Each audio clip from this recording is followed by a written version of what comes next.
بسم اللہ الرحمن الرحیم۔ اللہم صلی علی محمد وآل محمد وعجل فرجہم اجمعین۔ میرے پیارے پیارے النور چینل کے دوست اور ایک نئی کہانی ماہ ذیقات کی۔ آپ کو یاد ہوگا کہ گزشتہ ہفتے ہم نے بات کی تھی کہ ہم کس طرح آنے والے آخری مہینے میں محرم الحرام کی تیاری کریں گے، تو آج میں نے سوچا ایک مختلف بات کرتے ہیں، سمتھنگ ڈفرینٹ، جو پچھلے گزرے ہوئے دنوں میں اور آج کے آنے والے دنوں کے حساب سے تھوڑی سی مختلف ہو۔ تو میں نے آپ کے لیے لوکیشن بھی مختلف چنی۔ آج آپ نے دیکھا میں کسی کمرے میں نہیں بیٹھی، میں باہر ہوں، میرے ارد گرد پودے ہیں، اوپر کھلا آسمان ہے، مجھے نہیں معلوم لیکن مجھے تو یہاں پر چڑیوں کے چہچہانے کی آواز بھی آ رہی ہے، ہلکی ہلکی ہوا بھی چل رہی ہے۔ کسی نے یہ بات سوچی کہ میں آج باہر کیوں آئی ہوں؟ تو میں آج باہر اس لیے آئی ہوں کیونکہ آج میں آپ کو جس چیز کے بارے میں، جس واقعے کے بارے میں بتا رہی ہوں، اس کا تعلق ہماری انوائرمنٹ سے ہے، ہمارے ماحول سے ہے، ہمارے ارد گرد کی چیزوں سے ہے۔ تو اس لیے میں نے سوچا ہم ان چیزوں کو سمجھنے کے لیے ان جگہوں پر بیٹھیں، اس جگہ پر بیٹھیں، اس مقام پر بیٹھیں جس سے اس کا تعلق ہے۔ آج کی بات 25 ذیقات کے دن کی بات، آج کی بات آسمان اور زمین کے پھیلنے کی بات، آج کی بات دحو الارض کی بات۔ جی، تو آج ہماری بات کا، ہماری کہانی کا ٹاپک ہے دحو الارض، یعنی زمین کا پھیلایا جانا، زمین کا سپریڈ ہونا۔ یہ جو ہمارے پیروں کے نیچے زمین ہے، ارتھ ہے، یہ اللہ تعالیٰ نے بنائی ہے نا، باقی ہر چیز کی طرح۔ اور قرآن میں اللہ تعالیٰ نے کیا کہا؟ 6 ڈیز میں اللہ نے زمین اور آسمان کو ہمارے لیے بچھایا۔ کتنی بڑی نعمت ہے یہ زمین۔ اگر یہ زمین نہ ہوتی، اس کی فورس آف گریوٹی نہ ہوتی تو ہم چل پھر نہ سکتے، ہم بیلنس کر کے کھڑے نہ ہو سکتے، ہم اپنے آپ کو اسٹرانگ فیل نہ کر سکتے۔ اللہ تعالیٰ نے اس زمین کو بہت پاورفل بنایا ہے۔ اور آج یعنی 25 ذیقات کا دن دحو الارض یعنی زمین کے پھیلائے جانے کے دن کے نام سے مشہور ہے۔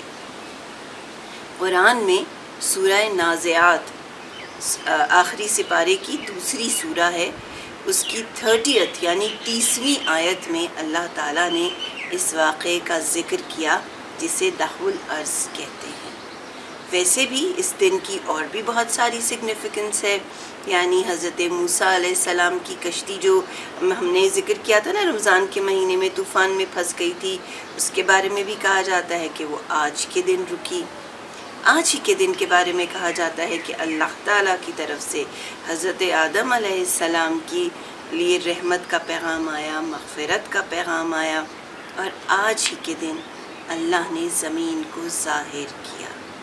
اللہ تعالیٰ خالق اکبر ہے، سب سے بڑی خوبصورت چیزیں خلق کرنے والا، اس جیسا اور کوئی بھی نہیں ہے۔ اسی اللہ تعالیٰ نے، اسی خدا نے، اسی رب کائنات نے جسے آپ نے اور میں نے اپنا اللہ کہا، جس نے ہمیں بنایا، جس نے ہمیں تخلیق کیا، اس رب نے آج کے دن ہمارے لیے زمین کا فرش بچھایا۔ احادیث میں، اقوال معصومین میں اس بات کا تذکرہ موجود ہے کہ زمین کیا تھی؟ زمین پانی کے نیچے ایک سطح تھی، ایک سرفیس تھی جو ظاہر نہیں ہوئی تھی۔ جب آسمان بن گئے، چاند ستارے بن گئے، سورج بن گیا، تو تب اللہ تعالیٰ نے زمین کو پانی میں سے نکالنا شروع کیا۔ یہ زمین بہت گرم تھی، بہت ہاٹ تھی، آگ سے بھی زیادہ گرم۔ آہستہ آہستہ اس نے پانی سے نکلنا شروع کیا، اور ایک خاص مقام، ایک خاص جگہ، ایک خاص لوکیشن سب سے پہلے زمین کے شکل میں باہر آئی۔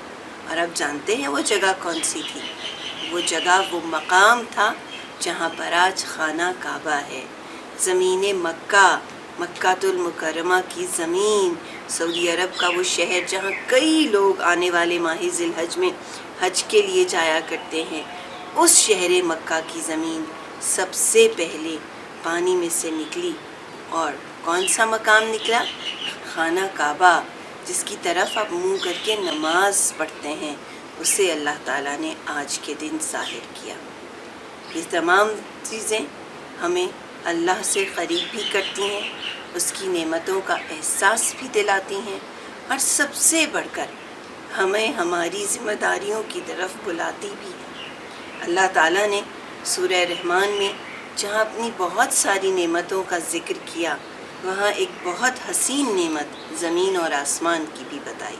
اللہ نے سورہ رحمان میں کیا کہا؟ فَبِأَيِّ آلَاءِ رَبِّكُمَا تُكَذِّبَانِ، تم اپنے رب کی کون کون سی نعمتوں کو جھٹلاؤ گے۔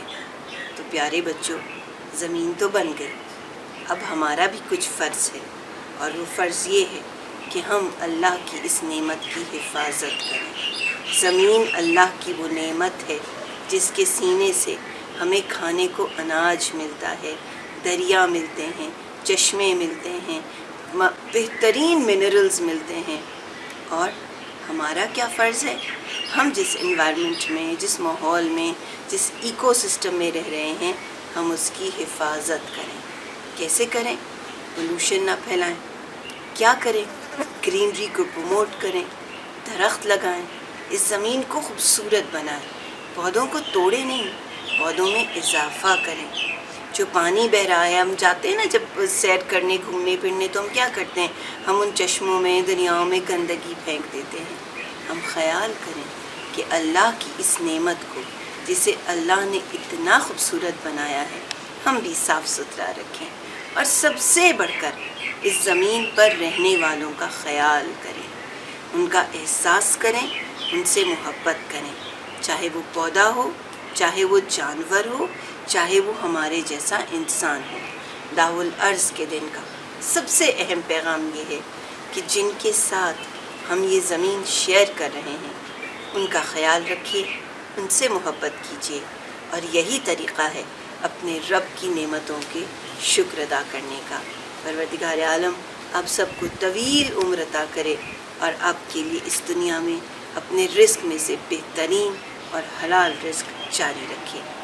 آئندہ کہانی تک کے لیے مجھے اجازت دیجیے، ایک اچھی کہانی کے ساتھ، ایک خوبصورت کہانی کے ساتھ، ائمہ اور انبیاء اور قرآن کے ذکر کے ساتھ ماہ ذی الحج میں دوبارہ ملیں گے۔ اللہ حافظ۔